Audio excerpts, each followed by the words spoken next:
Afternoon, everyone. This is Deepti. Again, we are here today for another webinar.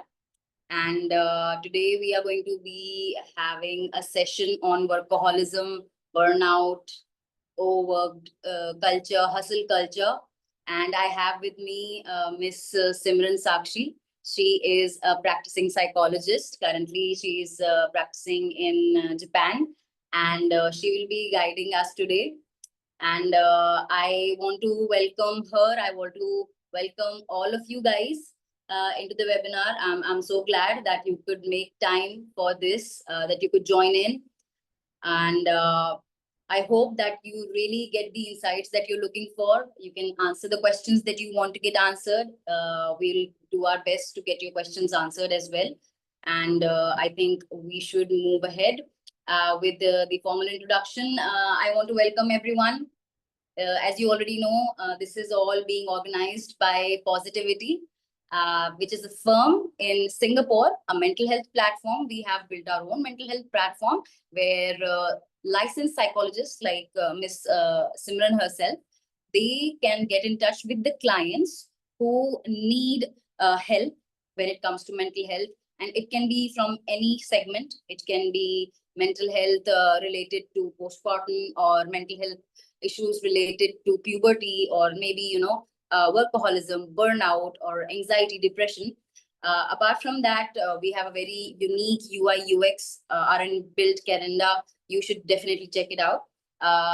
In today's session, we will be talking about the uncomfortable reality at workplaces, how hustle culture is given a lot of priority, and how it causes a slow and a really painful burnout, and a bad relationship of ours with our work, which shouldn't be the case.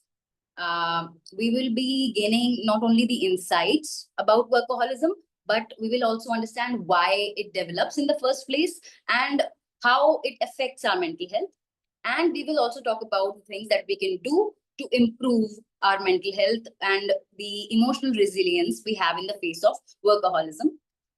Moving on to the next part, we're going to be understanding everything about workaholism from Miss Simran. Apart from that, there is a short welcome that I would like to give you from Positivity, where I'm going to explain the little bits and bits of what we actually do, so that in case you're interested in booking a session with the psychologist Simran, you can directly go on to our platform and book a session with her right away. All right. So as we just informed you all, we are based out of Singapore, and we are striving to improve the awareness about mental health. Not only in places like India, we want to reach globally. We want to reach each and every corner of the world where people are still stigmatizing mental health. As we all know, mental health is actually a real big problem. It should be given the priority that it needs. In different phases of our life, we face so many challenges that need to be addressed. And that is what we want to do for the people. We want them to be addressed. We want these issues to be addressed the right way. And we want to bring help right to your home through our platform. So I'm going to give a little bit of insight about what we really do. We have a platform that can give you 24/7 online therapy. And it's secure. We have a very confidential and very secure platform. Our scheduling and our calendars are very flexible. You can filter out the kind of therapist, the kind of therapy you need for yourself. And you can also filter out the dates that you are comfortable with according to the calendar of the therapist that you are seeking. Then we have a diverse selection of therapists. We have experienced therapists, licensed therapists who are from various backgrounds. So based on your language, based on your region, whatever preference you have, you can book the sessions accordingly. We keep on having mental health awareness programs like this one, where we have webinars, seminars, or training sessions that can enable or at least generate some sort of awareness about mental health. We also offer enterprise level support and in-person therapy options. We also have a helpline.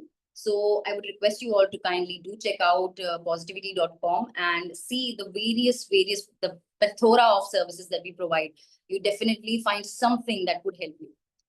All right. A few housekeeping tips that we have. You all will be muted on entry. In case you want to speak, you can either raise your hand to speak, or you can ask your questions via the chat box.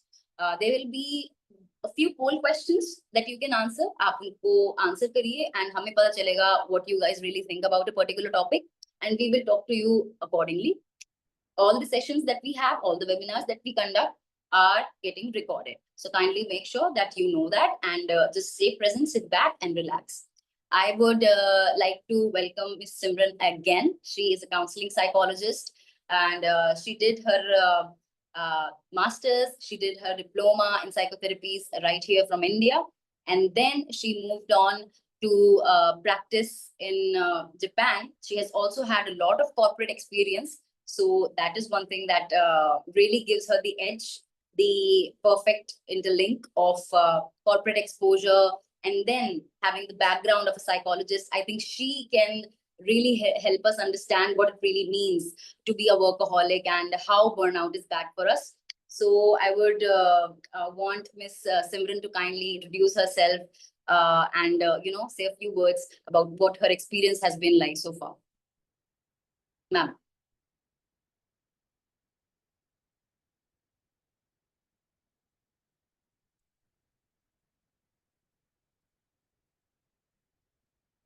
I hope I'm audible, ma'am. Hello. Yes, yes, yes. Oh, sorry. Yeah, am I audible now? Yes, yes, yes, you're audible. Okay. Yeah, I was saying thank you, Deepti, for introducing me so beautifully. And yeah, I would just like to say a few things about myself. So, I have been in a traditional 9 to 5 job for over 6 years now. And I have worn a lot of hats as a content writer, a culture specialist. I have been in HR and marketing, and now I'm a psychologist. So my journey to becoming a psychologist is very rooted in a desire to help people seen, feel heard and supported. And I'm passionate about enabling individuals and workplaces to embrace a very aligned and cyclical approach to productivity and well-being. I believe that you should balance hard work with rest, and individuals thrive in environments where they are able to align their work with their natural rhythms. And I think having the privilege to speak on this topic is very aligned to my purpose as well, which is around having people thrive in their natural rhythms and their natural environments rather than pushing or over pushing themselves without resting. So yeah, I'm very happy to lead this webinar today. Thank you. Thank you so much, ma'am. I'm really excited to know about the experiences you've had so far.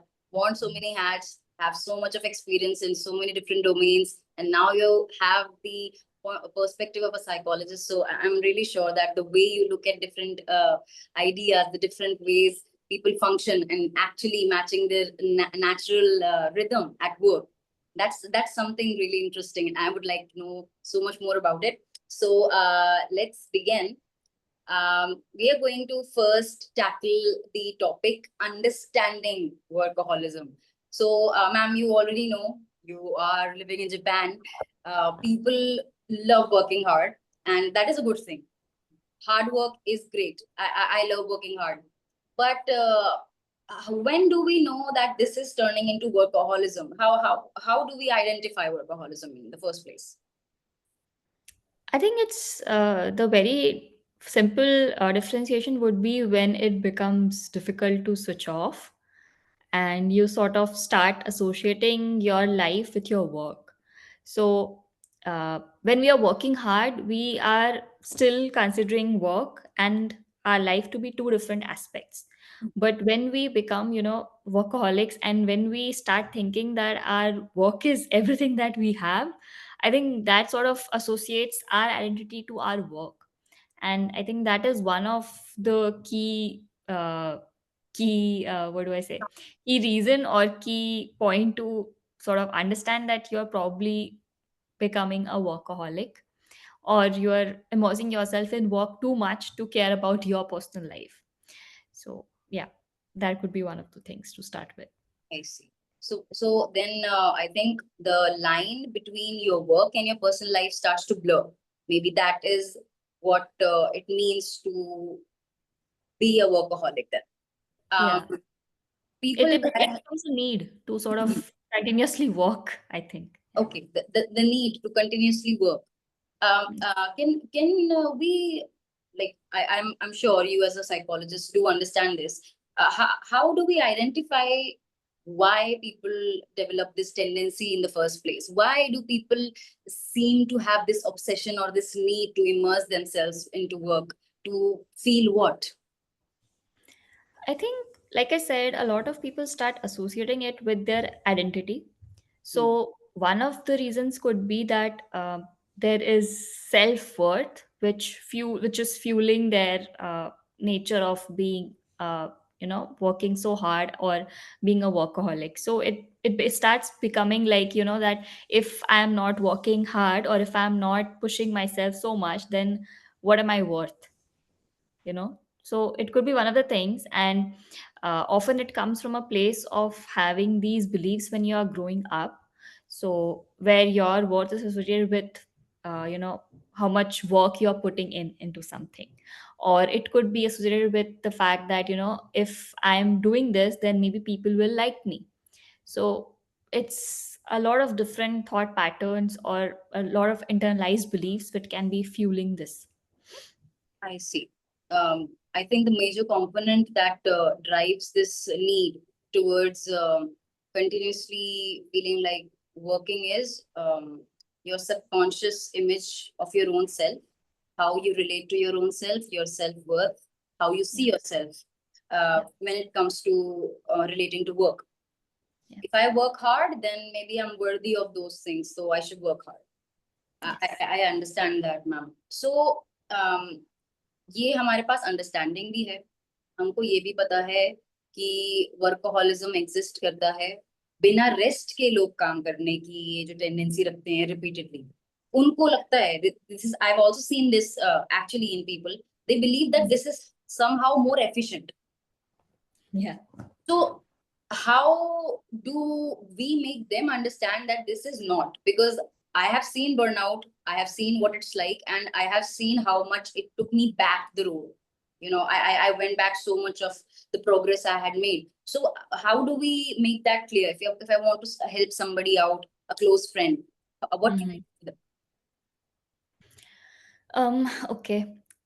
So I think it has to do with sort of trying to make them understand that rest is not a enemy. Okay.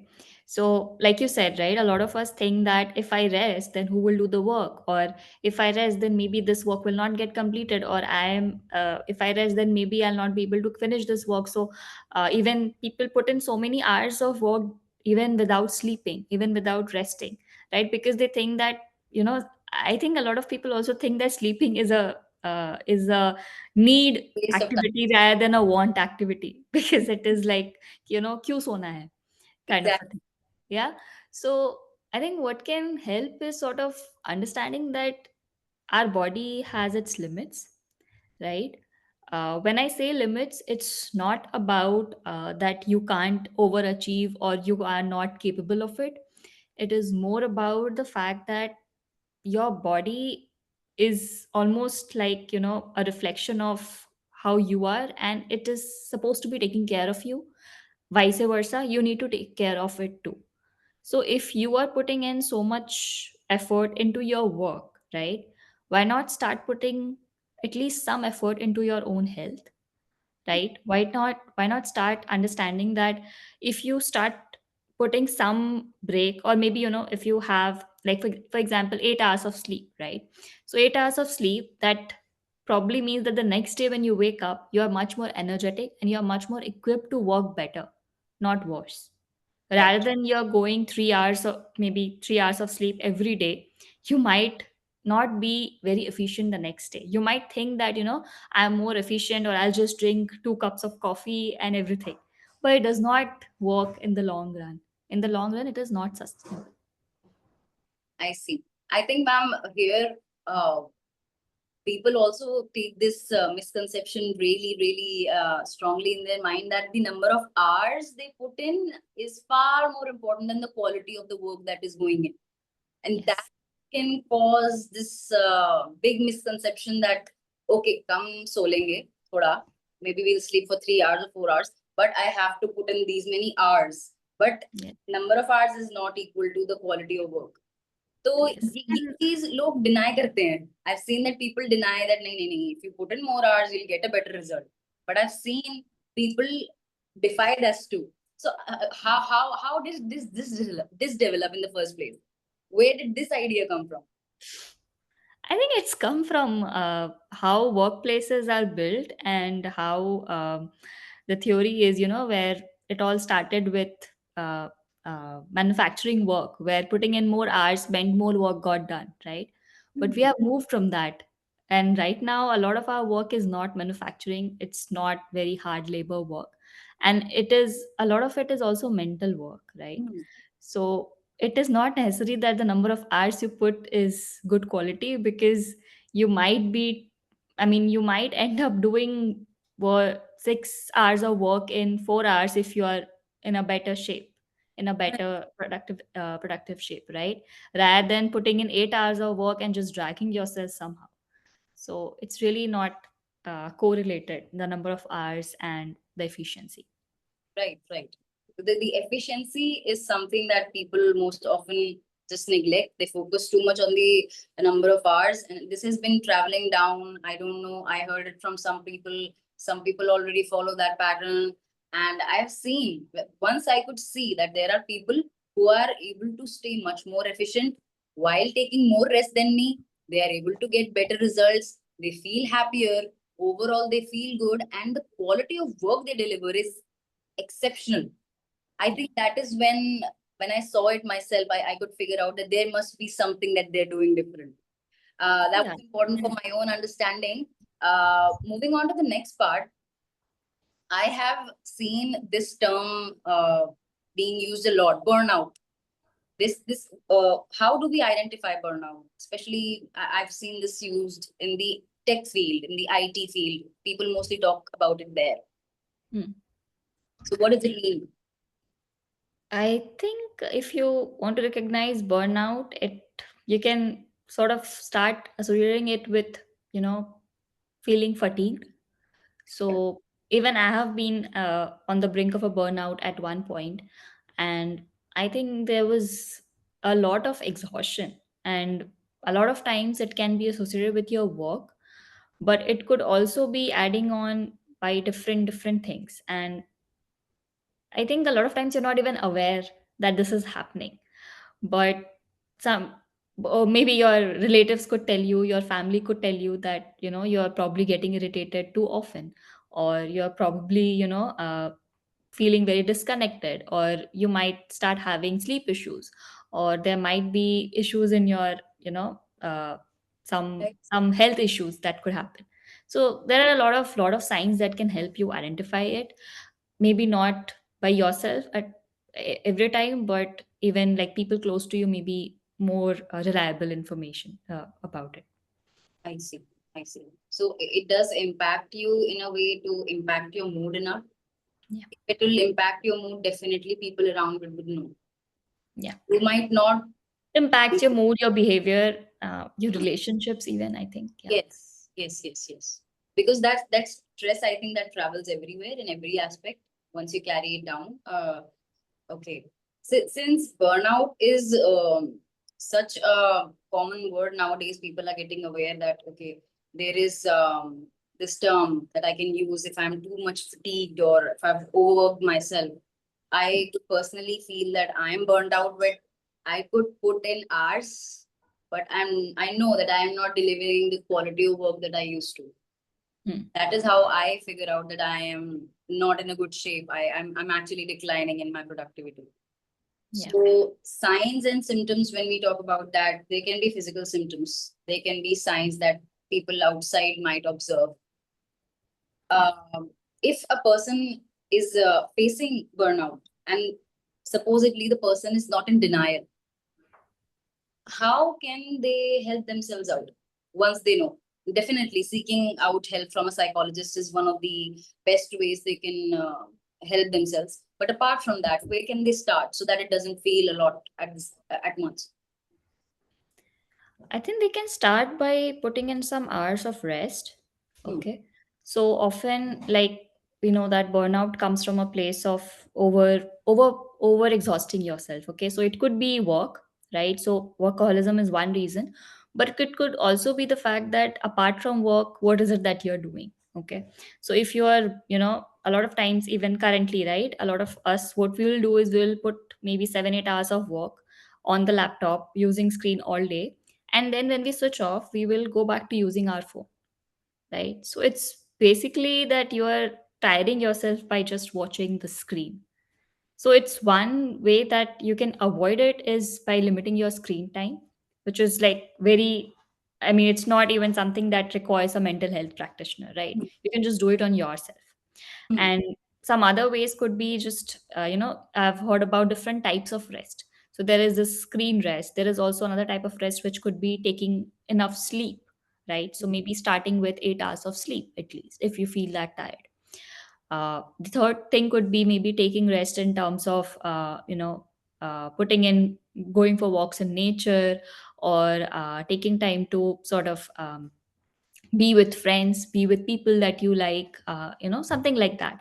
So even Hmm. social rest, or social activity, or sort of like changing your environment without just working, and some having a life outside of work can sort of be the starting point of not being on the brink of a burnout. So yeah. Okay. I understand, ma'am. That was very well explained. Overall, a shift in what you've been driving yourself insane with would definitely help. Um, I would want to understand, since burnout is like so common these days. Um, I'm pretty sure that there are people who have been burnt out, and they've been burnt out for quite a while, and then those issues might have developed into problems that are now on the surface. Now they are maybe taking help for all those things.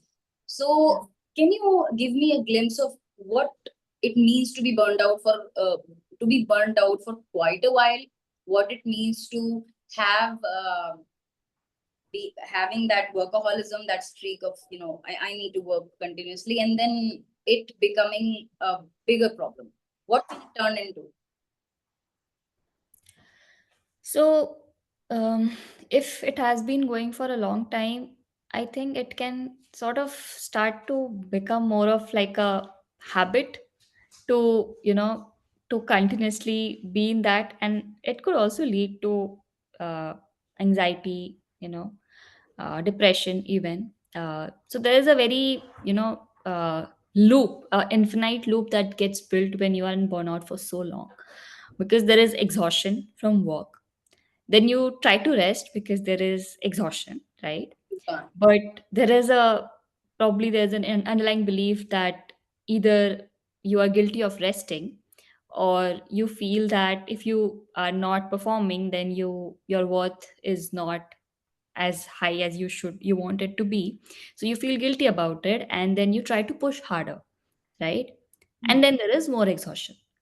So there is a infinite loop which gets built where you are pushing yourself to work harder, but you know that there is need to rest, but you're not able to rest because you feel guilty, or you think that you just can't rest yourself. Okay, so why this happens is probably because there is a lack of understanding of the safety of rest, that you feel that rest is not important, or you feel that maybe I don't deserve rest, or I don't feel like or maybe you're running away from something, you're immersing yourself in work because there is something else which is going on parallelly, maybe a feeling of you know Escapism.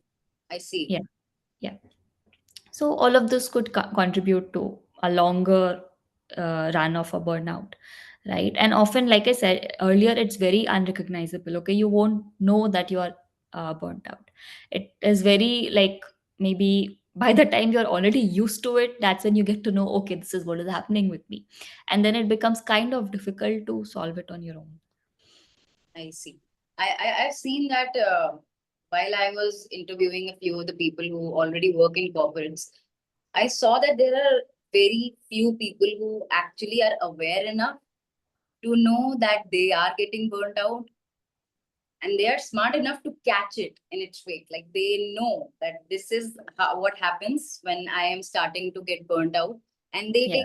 take steps to rest voluntarily, actively during that time. So people are getting aware. Hmm. Psychologically, this can definitely cause issues as bad as anxiety and depression. I understand that the terms are pretty trivial nowadays, but obviously the impact is really strong. Depression and anxiety in themselves are like really difficult to Burnout fix. is not the only cause. I mean, it could be some of different things that could lead to there, but yeah. Mhm. It can contribute definitely, I suppose. And considering the kind of culture that is around you, if it glorifies people putting in more hours, that can definitely give it more of a boost in that direction. So I understand, ma'am, throughout your explanation, you've concentrated a lot on how it can cause issues in a loop. I understand. So in case somebody even tries to break that loop, they might need the help of a psychologist. So people often doubt that I'm just going to go to a psychologist, I will go to a therapist, and I'm going to get convinced about getting rest. Mm. How do I support a loved one to seek professional therapy, to seek professional help when I see that he or she they are having this issue? Because obviously it's professional treatment, and I want them to seek it. How can I motivate them to seek professional help in case I know that they are not self-aware enough to get help themselves? See, the first thing would be that it should come from the person who's already suffering it. Mm-hmm. Okay. If that person is aware that they are having a hard time, and they are not able to, or they are not willing to come out of it despite that, then forcing them will not help, is what I personally think. Yes, if you really love that person, and you obviously, as someone who you know, and you don't really want to see them in a bad shape, right? So you definitely try and you pursue them. So maybe starting with some awareness, that maybe telling them what therapy is about. And I mean, it starts on the basics, right? If they are just very anti therapy, then it might not work. So starting with that is very important, but at the same time, sort of uh, showing them that how this burnout is impacting not just their health but also their relationships or their life in general might be a good starting point to sort of help them to refer to a professional. uh, Even if they're not ready to refer to a professional right away, maybe they can start with some simple steps which we discussed earlier, that taking breaks or setting boundaries for themselves.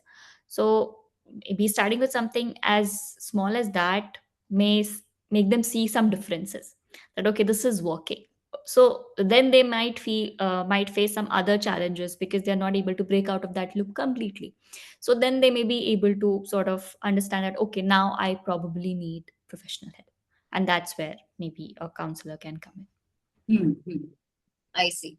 I think, ma'am, in this context, even an online platform like Positivity can be of great help in case they don't want to go outside, they don't want to seek help directly from somebody.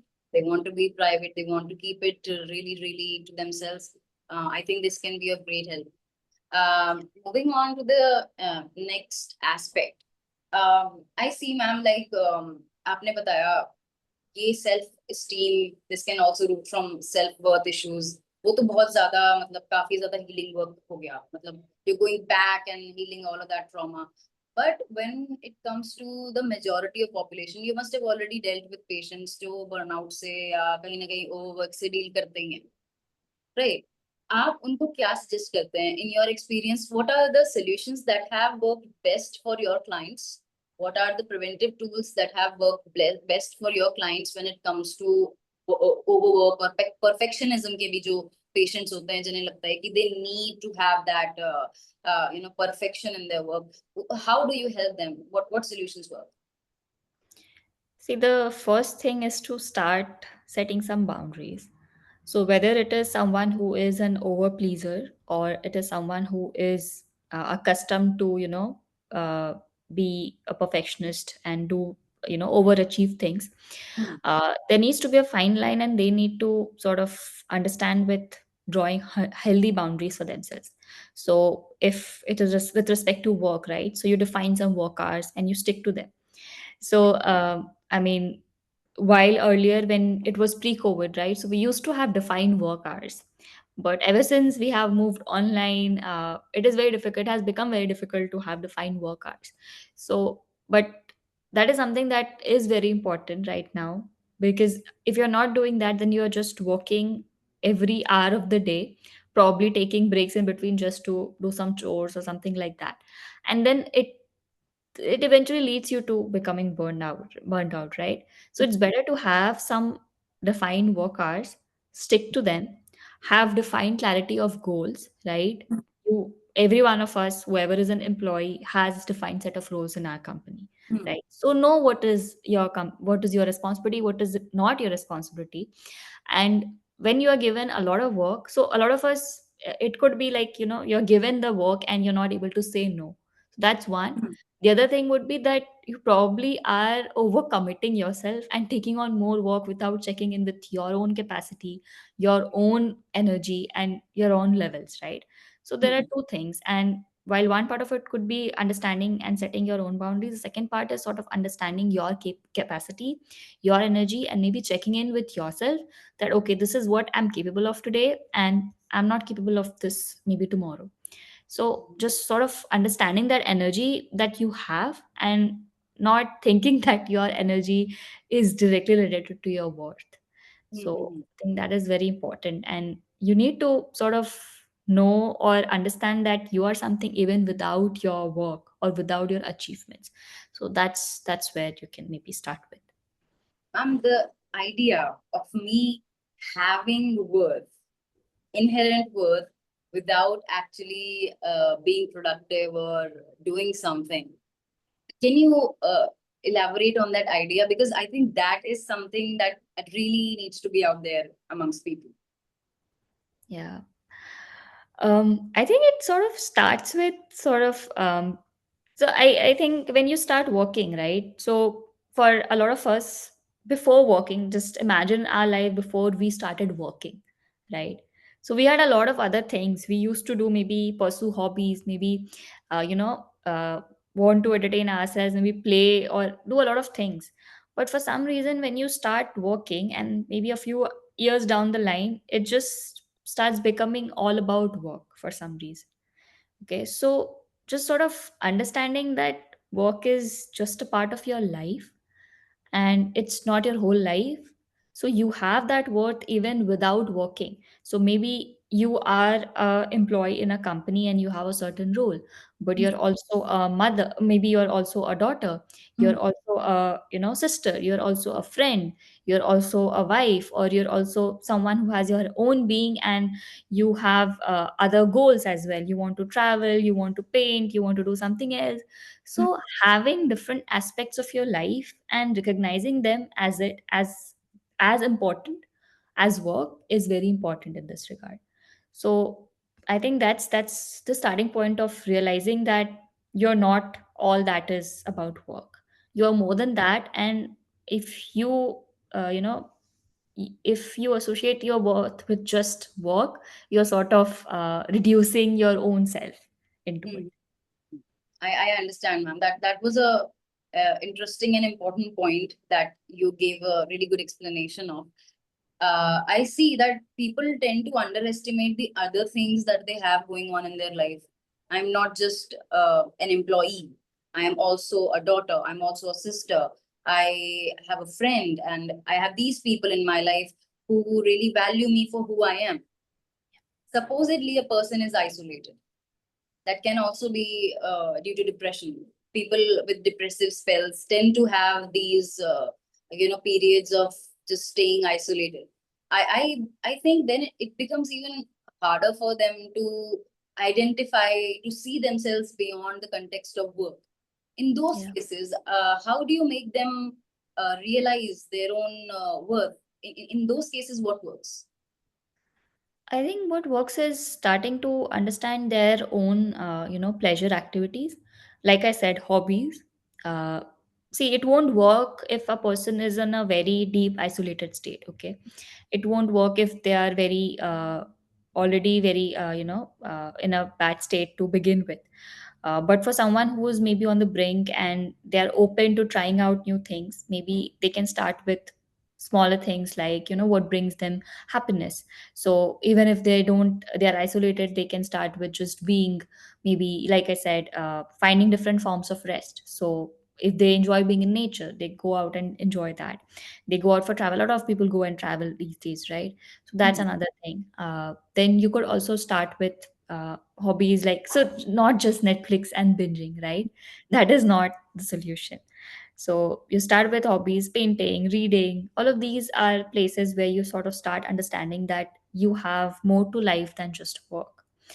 But if you reach a certain point where it becomes very difficult to sort of do this on your own, that's when you need to ask for help. You need to sort of seek help and ask for help with all of these things, where a counselor sort of helps them understand that uh, all of these activities are also worth pleasure or worth their time rather than just work. I understand. So I see that in a case where a person is like in a really bad shape, they're bad shape enough that they're already isolated. In that case, they might really need professional help to even see their worth so clearly. Maybe definitely it's easier for other people to see their worth beyond their work. I would like to understand another perspective around the solutions of how workaholism affects people. So I've seen, ma'am, that there is a disparity between how men and how women process workaholism. Um, I think that men, on the one hand, they can be really into their career, they can be thriving and they can be burnt out, but still they would keep on putting more and more out there. They mostly ignore the signs of burnout. They are really after the hustle culture. It's something that's really popular nowadays, especially among the younger generations. And then when it comes to women, there is a lot of discontent because a lot of the labor that they do, a lot of the work that they do goes unnoticed. Hmm. So in both of these cases, we have to work on a few points on things that are basic. Like when we talk to women, they are specifically doing these things wrong when it comes to framing their own identity around work that is unpaid or that is not appreciated enough. How do you tackle them? And if you're tackling or if you're dealing with professionals who tend to just go after that perfectionism and they are after this hustle culture, maybe because of social media, maybe because of Hmm. the people they are, with, peer pressure can be really, really real. So in those cases, how is your approach different? Are there any other methods that you use to make them realize that there needs to be something different? See, so whether it is for men or for women, right? So it is very what our patterns are, or how we are taking this walk to be, or what is leading us to the brink of a burnout, is sort of very dependent on our own internalized beliefs. Okay, Okay. our own internalized belief systems. When we talk about women, the reason that they feel very underappreciated, despite working so hard, is probably because of the culture that we have, as well as because of their own internalized beliefs around how women are perceived in society. Okay, so working on each of these patterns is sort of what will work.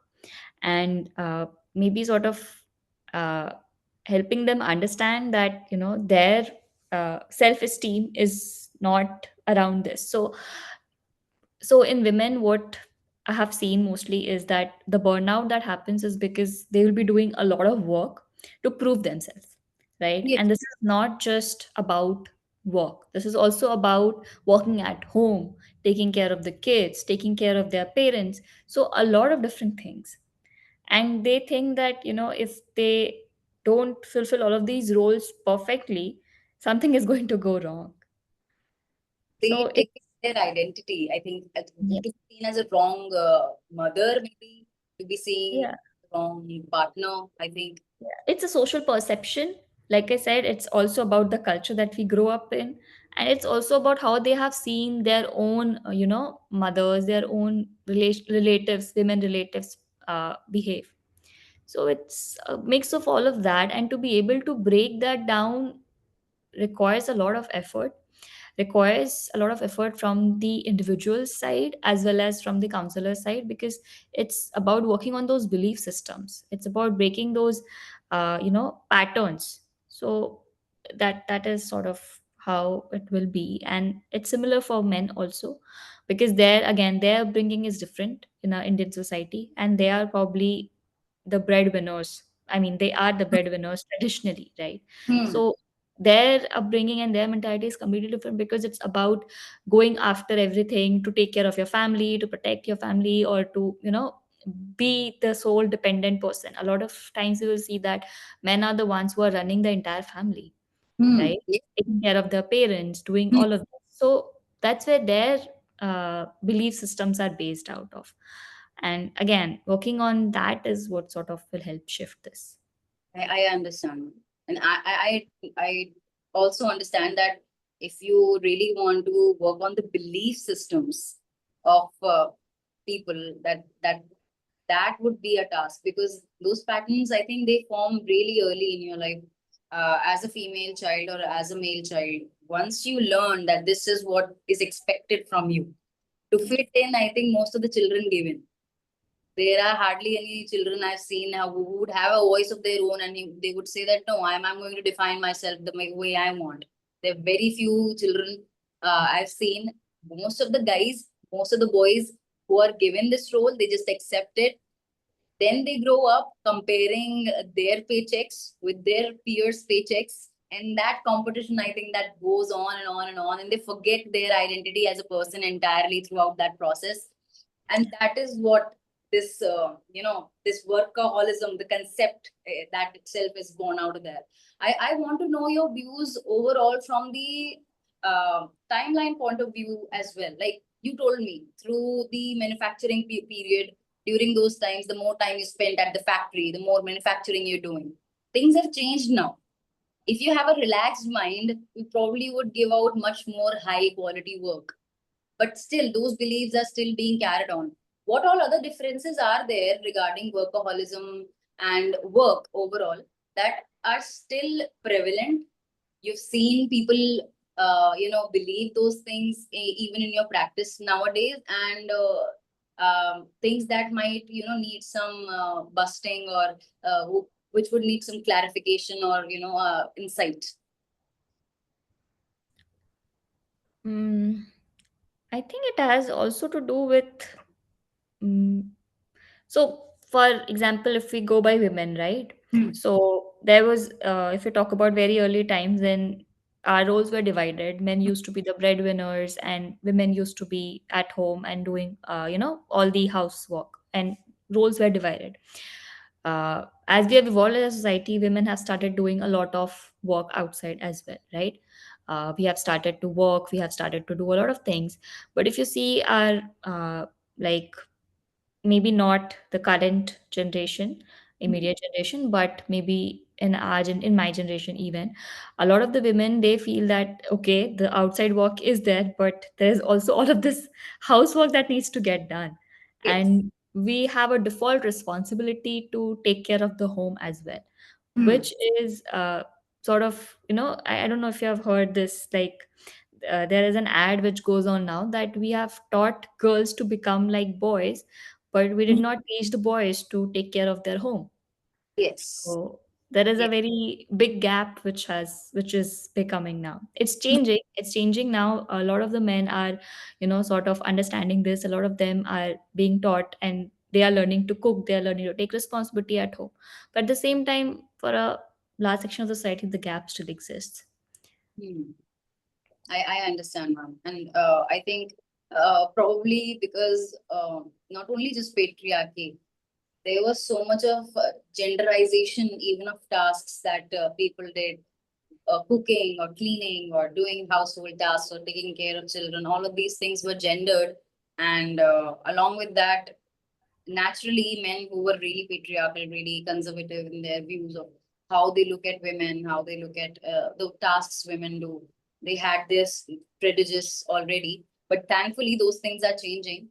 Um, I want to know, ma'am, like apart from things that we've already discussed when it comes to burnout, when it comes to workaholism, what all things can people practice at work while they're working that support their recovery or that help them um, be a little bit better towards themselves, be a little kinder towards themselves when it comes to their mental health? I think the prime most important thing would be to have boundaries. So whether it is with, have boundaries and communicating it properly, okay? So a lot of times we just feel that, okay, I think that I have to shut off work at 7 p.m. and you don't communicate. So that's not how it is gonna work.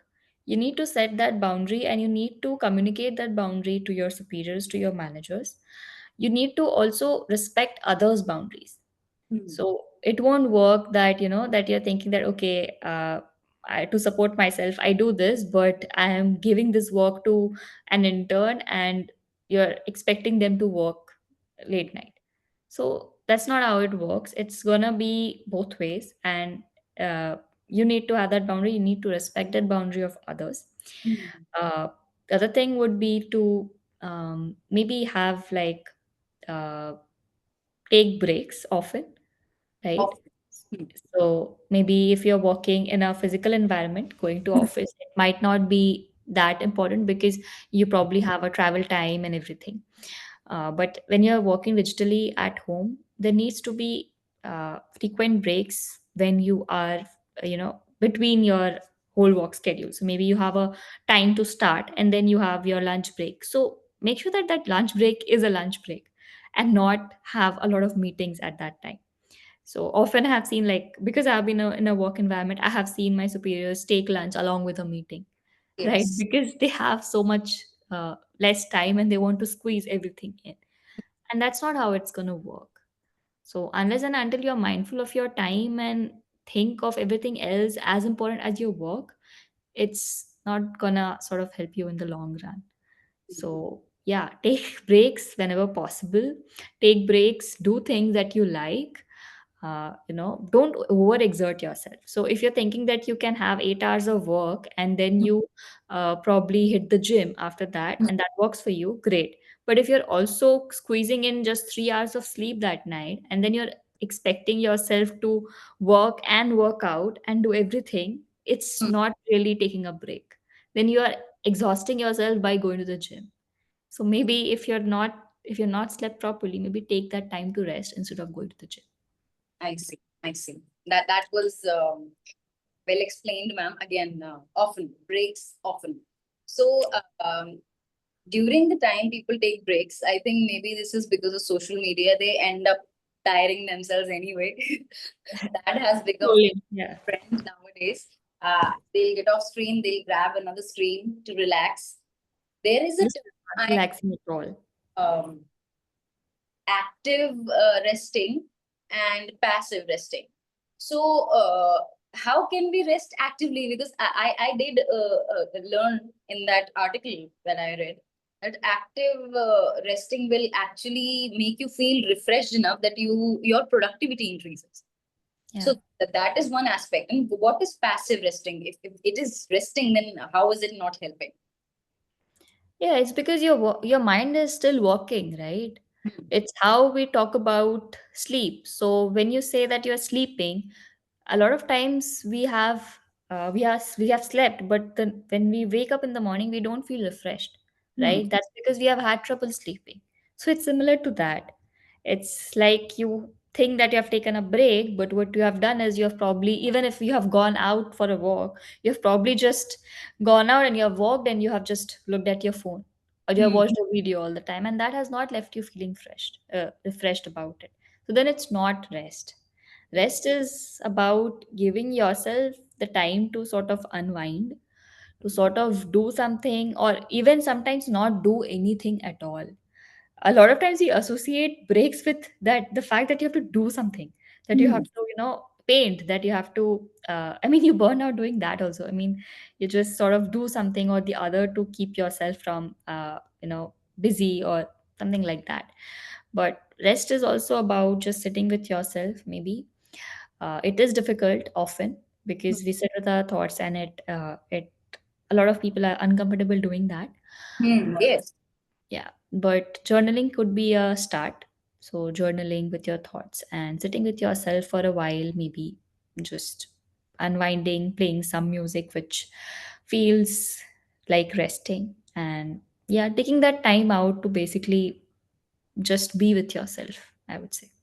I think any other people who realize that they are not able to sit with themselves, not able to be with themselves at any point, even while listening to music or just being with them, just simply being there, doing nothing. If they are getting uncomfortable doing that, I think that they should realize that they need help. They would probably need some sort of professional assistance at some point, because I have personally, I have experienced that it can be scary. Yeah. Sitting with your own self is actually a big ordeal. It's not easy, and that can stem from various reasons, of course. But it does have an impact not only on your work, on your relationships. It impacts you 360 degrees. So this would serve as a big sign. You can't sit with yourself, probably need a therapist. So I understand that, ma'am. I have a poll questions here, and in case my attendees, I think they can answer these questions. I have the first question launched, and the first question is: have you ever felt guilty for not being productive, even during rest time? Ma'am, really, we just finished talking about it, how people take breaks, but they would just end up working anyway during those breaks. And I think only one of the people has responded, and they have responded with a yes. Why do people feel guilty of taking breaks? Guilt comes from where? Why is rest so bad? Yeah. We have the result, and it is that yes, they often feel that they feel guilty. Yeah, I think personally, I also feel the same a lot of times. Become the culture. Very understanding. Yeah. Mhm. It comes from a culture, yes, from our backgrounds, from our belief systems. We not only end up doing more, I've seen people, women especially, end up doing a lot more and then being burned out more. But when they are offered a little more work, they would welcome it. Gladly take it. Having that much energy is something that I lack. I have another question out here for people. Which of these have you experienced in the last month? Did you experience constant exhaustion or increased irritability? Very much common with me when I get burnt out. Lack of motivation, and then none of the above. I would want just the people to answer anyone that fits. Lack of motivation is also a issue when it comes to workaholism and then feeling burnt out. I think it can easily lead one to depression. Really easy. If you really have lacking motivation overall to live a life. If you lack that motivation even at work, I think the probability of you feeling any worth of yourself is gone. We got two answers, and both of them answered that they have increased irritability when they probably are overworked. Ma'am, when it comes to your practice, your personal practice, what percentage of people do you think have some sort of overwork uh, as a problem somewhere down the line? They do have overwork contributing to the issues that they have come to see you for. I don't think personally I can give you a percentage because it varies from people to people, and I have different kinds of clients. Uh, and Suppose it's see, not just about work, it's actually different Mhm. things that leads to overwork. So, Okay, I so it's mean, cycle. n- not able to say no is could be one of the core Mhm. reasons, or being an overachiever could be another reason. So it's not actually about work, it's about different things. It's just that it manifests in work. Yes, yes, yes, yes. People try to find their worth in work when it's not available in other places, I suppose. I see. Those were the questions I had. I don't have any questions as of now from any of my attendees. And I think the Sunday is really not a good day to have a webinar, since I didn't have a lot of attendees today. This is the first time. Anyway, I want to thank everyone who has been here. This was a really enlightening session. And ma'am, based on everything that we just discussed, I think there are a lot more other topics that we can talk about. We can talk about not just workaholism. We can talk about postpartum depression. We can talk about how men experience depression, or they experience anxiety. Anxiety and depression are the most common things that I have interviewed people for. Whenever I see people dealing with issues, I have seen that these are the issues that come up the most. Guys, whoever is right now watching this webinar, I have a few questions for you guys. This is a feedback, and I want you to rate the webinar for today. Did you find the information relevant? Did you find any of the questions that you had in your mind answered anywhere? And I will even have a question where you can put in the pointers for what you want the next topic for the webinar to be. We have a lot of different therapists on our platform, and they are all licensed, experienced, and all of that can really help you with the kind of mental health illnesses or mental health information that you need. It might help you. So if you're seeking help, I think that can really help. I really want to thank Simran ma'am for being here today, for having such a great session with me, for answering the questions, all of my questions, all of my weird questions, which go round and round and then all into a cycle. This was a really a nice webinar, and I got really good insights, especially about the one that my worth is not entirely about my work. I think I really need to dive deeper in that, and I hope that the attendees also took note of that. Thank you so much, everyone, for being here today. I really hope that you do check out our website and you do check out our social media handles. This recording is going to be available on our social media handles. So, in case you missed any part of it or you want to recap, you can get it from there. I really want to thank my team at the back end for making it possible for me to conduct this webinar so seamlessly. So once again, thank you everyone, and thank you so much, Simran ma'am, for taking out the time to see us today and to have such a great session with us. Thank you so much. Thank you. Thank you, everyone. Thank you guys. Thank you. Thank you so much.